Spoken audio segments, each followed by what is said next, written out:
So first question is, can you please describe your childhood, family, and where you grew up before St. Peter's? Go ahead, Kat. We actually both grew up in Jersey City, though we did not know each other as children. I grew up around the corner from St. Peter's on Highland Avenue. I think I had a rather typical upbringing. I had an older sister and a younger brother. My mom was a stay-at-home mom. Both of them were Italian Americans, so we had a very close link to my extended family, my grandparents. I had a lot of aunts and uncles that lived in the neighborhood. And I think it was pretty typical. I'm a Jersey City kid as well. I grew up in Newark Avenue till about 6th grade. Then we moved up into the Heights. We went uptown. I had one older sibling who also was at St. Peter's. He was a class of 67. Like most of us, we were first generation going to college. Neither Kathy's parents or our parents had college educations. So we were St. Peter's mission to the community. We were first generation going through. I basically was, I was a city kid. I went to the prep, then I went to the college. I had 2 cousins. They both went to the college. Kathy's sister was in the first class of women at the college. So we kind of bleed blue. That's all I can say. Yeah, St. Peter's natives. That's actually right into my next question. What brought you to St. Peter's? Well, my sister had been accepted into that first group of women, and I didn't have many choices. My parents were old school. They would never have let me go away to school. Live outside of the house? No way. Jersey City State Teachers College, or it was St. Peter's. And so that's kind of what brought me to St. Peter's. And I had, as I said, an older brother who was 5 class years ahead of me. So I saw what the college was like. He had gone off to medical school out of the college. And basically I was offered a scholarship to go. So financially, I never applied to any other school. I just came to St. Peter's. That was the best option. Figuring if he got in, maybe I stood a chance as well. And it worked out. For the better. For the better. For the best. For the best, honestly. And literally just next to my next question goes into what, like, your time at St. Peter's. So what did you both major and or minor in, and why did you choose your major and minors? I was an elementary education major with a minor in English. Again, they thought that was the best option for women in the 70s. Tended to get married and have a family. I would have summers off, job security, and hours that would relate to my children's. And I enjoyed teaching. I taught initially in Jersey City. What grades did you teach? I taught primary school. In Jersey City, I had a 2nd grade. And then I taught in private school when I moved here to New York City. And I enjoyed being an education major. It was great. Weren't you right around the corner from the college? Weren't you on Duncan Avenue in your first school? No, No. I was up by you. Okay. So, no, and then I taught on PS 31. So it was a great major. I made great friends. I'm still friends today with the women that I was in school with. And through Facebook, we reunited. I love seeing Harry Hardy around town and around school, basketball games. So it was a good major for me, a good fit. And I majored in bio because that was the allure in the 1970s. You want to go to medicine, you majored in bio. It's not true anymore, but that's the way it was. So I was a biology major.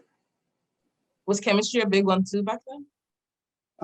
Not as a path theoretically to go into med school, but obviously I took a lot of chemistry.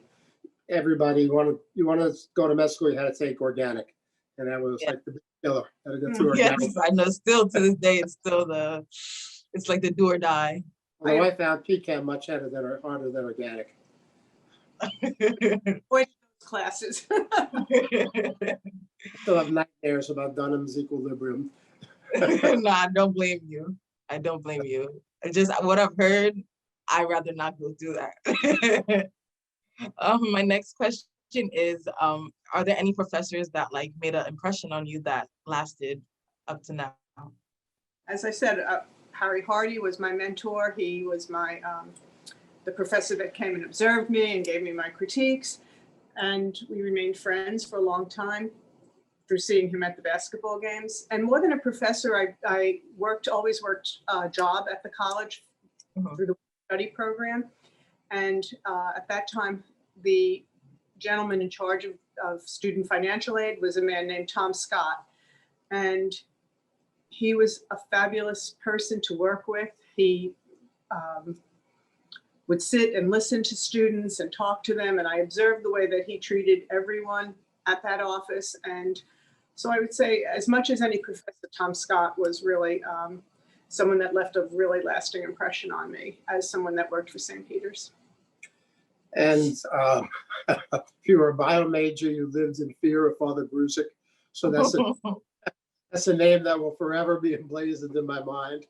Bob Kelly was a lay teacher who had a big influence. Actually spent a summer doing research with him.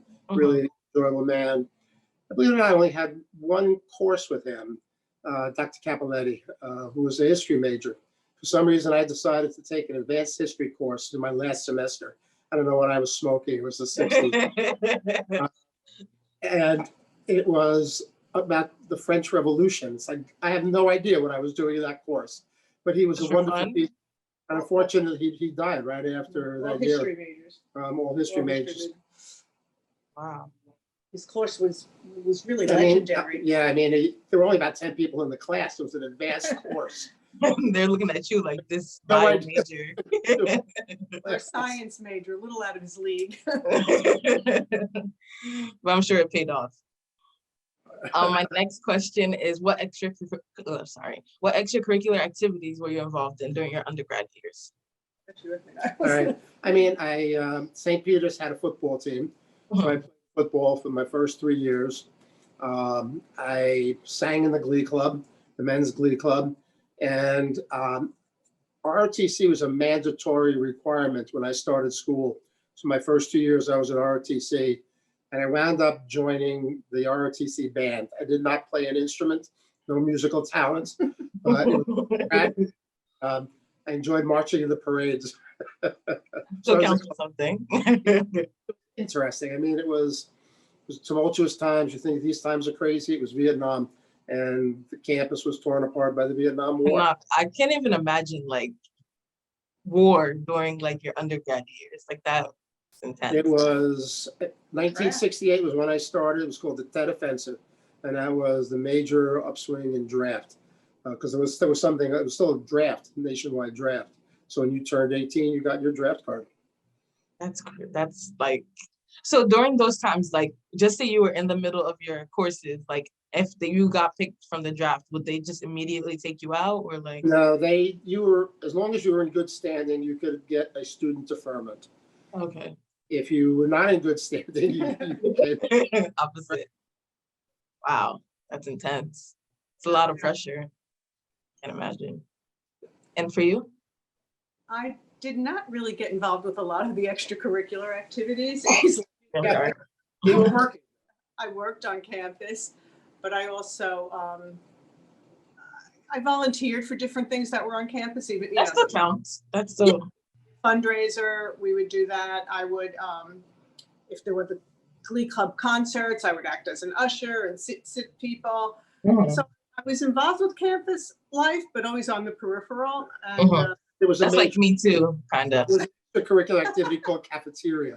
It was part of that. Yeah, my friends played a lot of pinochle and drank a lot of tea and coffee. Not me, but a lot of the girls were smoking cigarettes, drinking coffee, and playing cards. So you're still on and active and present on campus? I was always at school, absolutely, always on campus when I had free time. Spent a lot of time in the library, hanging out, doing research. The school at that time, there were no dormitories. So if you were involved in the school, it was during the daytime. There wasn't a lot of after-school activities that were on campus. Surprisingly, even now, like with the dorms, there's not that many like after hours of activities either. It's amazing. Yeah. We're still a really big commuter school. Some of the organizations would hold a dance. Yeah. Raise, you don't remember them? No. Yeah, I do. It was always a Halloween party. 'Cause I have pictures of us in costume going to a big Halloween party, and I guess it was the gym. Is there a gym? At football practice. Yeah, 5 days a week. I don't know. Somehow we got involved in different ways. You did what you did during your college years. You were trying to get outside as much as possible. Exactly, and we really made great friends that we. And there were things I don't know if we called them, but I'm sure that don't exist maybe in campusing. What they had a military ball for the ROTC. There was a junior formal, a senior formal. They actually just had that, like last Friday or Thursday. I actually went. Oh, good for you. Good. Yeah, it was nice. It was good to see people, especially after it's still pandemic, but like after a long time of not seeing people. It was very different.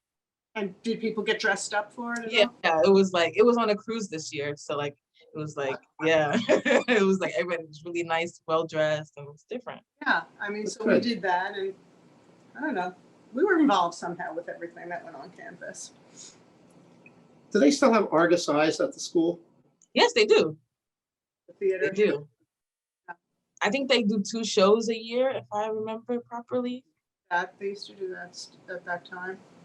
And then I was student teaching and all things like that off campus. So we were pretty involved. And you mentioned friends, and that goes right into my next question. Tell me about any friendships that took root at St. Peter's and still. Many of my friendships took root at St. Peter's. Some of the girls that I knew going in, women, I guess we call them women, at Peter's, I had gone to St. Dominic Academy, an all-girls school right down the boulevard. Right down the corner, yeah. So some of those girls were from St. Dominic's that I knew, and others were new girls that I met at St. Peter's, and still friends today, 40, 50 years later. We see each other a couple of times a year. We meet at a restaurant in New Jersey or New York, and there's something very unique about those friendships that you make when you're 17, 18. We lost contact for many years because we were all raising our families and doing different things. But to be reunited, to pick up where we left off, it's really been a blessing. It's been an incredible gift. And we always take a picture. We bring some type of peacock t-shirt. And then I send it off to the alumni office, and we've in the magazines. And I definitely know the alumni office appreciates stuff like that. Yeah, I love it. Absolutely. Great. I have literally just one friend. I started freshman year of high school, and they sat us alphabetically. And only one guy that sat behind W, and that was Z. So Hans and Garrow in 9th grade, and we both went to the college, and we've stayed in touch after all these years. He lives in Texas. He lives in Texas, so I haven't seen him in a long time, but we talk at least once a month. That's really good. I thought you were going to say once a year. That's really good. We stay in touch. And what impact did Jesuit education have on your growth? I really had very little interaction with the Jesuits. They weren't a presence in the education department necessarily. We all knew and loved Father Kelly because he was the campus ministry. And so we somehow all knew him on campus, could sit in his office and chat. I had very little interaction with the Jesuits. I knew they were there, but that was it. I mean, I had them for 8 years, and I was always impressed, frankly, with their dedication to teaching, with their liberal thought, which was not prevalent in Jersey City in 1968 when I started. So they were learned men, and also highly educated. I mean, in high school, half the Jesuits I had were either PhD or PhD candidates. You just don't get that in most high schools, and that continued into the college. More lay teachers in the college than I had in high school, but the Jesuits, I think, had a big influence on my development. And they would walk the picket lines when you talk about being liberal. They were very political. Yeah, they would be arrested. You'd read about them in the paper. Wow. Yeah. They were activists, without a My doubt. parents didn't like that. They were like, "Oh my God, the Jesuits!" They would be in the newspapers. That I do remember. I would not have expected that. I'm not gonna lie. Yeah, it was Not amazing. all, but I mean, some were, Sure they were. some were. And what were some of the larger societal issues during your time at St. Peter's? I know you mentioned the Vietnam War, if you want to speak on that. Women's rights, women were burning their bras. Mhm. Birth control was finally available. I was rooting for that. Pill became available for women. So it was a time of free love, drugs, all of those that's what was going on in the 70s. It It was a big change time, I know that. lots of change, turbulent time. Dress codes were knocked down. When we entered St. Peter's, women were not, actually when my sister entered, just a few years before me, women were not allowed to wear slacks to school on campus. So we have pictures of my sister, and she looked like she was going to an office to work. She had little pleated skirts, jackets, blazers. You dressed to go to school. And then when that broke down, girls took out their mini skirts and hot pants, as we call them, little short shorts. And campus never looked the same. The men were not, didn't have to wear ties, and they started flannel shirts and denim was allowed on campus. That was mind-boggling to anyone one generation older than us. Before, they're just So like, it was a really interesting time to grow up. I was not terribly politically involved. Between playing sports and trying to be a bio major, I was pretty much in my own little world doing that. Clearly all the issues were around, but I tended to not really get involved in them. At least I was not a political activist by any means. I was still too busy trying to pass organic chem.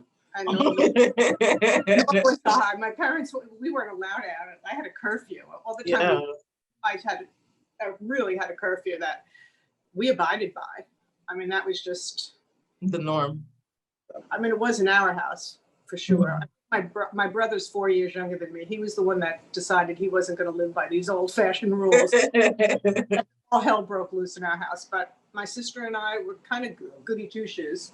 That's good. And my last question is, why is St. Peter's University an important institution of higher learning?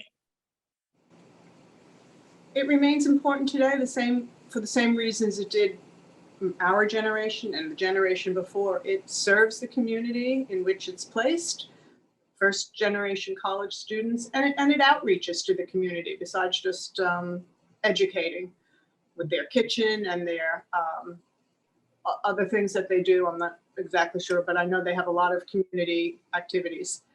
And I also want to just touch on the sports. It's important because there's a Division I school that plays great sports right there in Jersey City, and I think that's an important asset for the community as well. I've continued to remain active with the college. I've been providing medical care to them for 25 years, covering the games. And what Kathy just said is 100% true. It's been a vehicle for so many kids. And I see it through the eyes of sports. And these kids come in and they didn't think anybody would ever give them the time of day. And here they come to some place like St. Peter's, get to play. And they feel welcome. Division I sports, get recognized. For the most part, they've had a pretty good track record in graduating their athletes as well. So they go out with some skill set. I think that's a remarkable mission that the college has fulfilled. Yes, I agree. That is my last question. I do appreciate you both for coming back and speaking with me. Not a problem. We enjoyed it. So, and I'm anxious to see the whole project come to Yes, me too. Me too. Is there a timeline on that? I'm not too sure because I know that for interviews, it's been a little tough getting like a lot of people, especially with like, especially with older classes, like the Zoom. I just recently did one over the phone because like Zoom is not really accessible for them. So really getting people's time schedules, and some people are out of the country. I had one with somebody in the Philippines. So it's just like really getting everybody and setting a time and making sure they come, and then being able to get recordings and everything, which is also another big part of it. Always a little complicated.